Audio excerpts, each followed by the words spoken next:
হা এইটো যুঁজ হ'ব পৰিয়ালত এজন মানুহ ভাৰতীয়, তিনিজন বিদেশী, গতিকে বিদেশী আৰু ভাৰতীয়হে যুঁজ হৈ থাকিব, তাতো আমাৰ একো কমেণ্টেই নাই।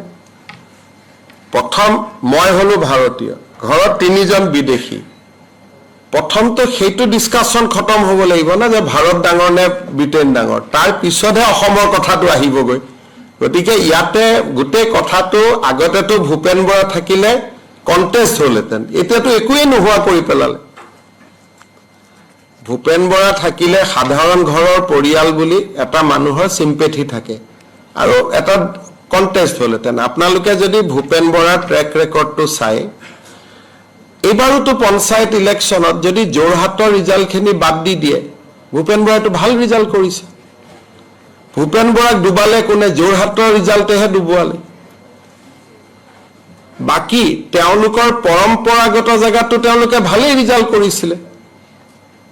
যিখিনি অতিৰিক্ত আশা আছিল যোৰহাটৰ পৰা আছিল, যোৰহাটৰ ধাৰাৰ কাৰণে ভূপেন বৰাৰ ৰিজাল্টটো বেয়া হৈ গ'ল, নহ'লেতো ভূপেন বৰাই ৰঙা নদীতো এটা চিট জিকিছিলেগৈ।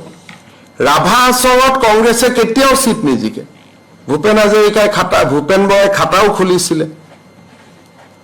গতিকে আমাক এটা অদৃশ্য শক্তিয়ে সহায় কৰে বিজেপিক। সদায় মই কওঁ যে ইলেকশ্যনটো জিকাত আমাক মানুহৰ লগতে, যিহেতু এইটো সনাতন ধৰ্মক বিশ্বাস কৰা এটা দল, গতিকে বিজেপিক এটা অদৃশ্য শক্তিও কৰবাত নহয় কৰবাত সহায় কৰি থাকে।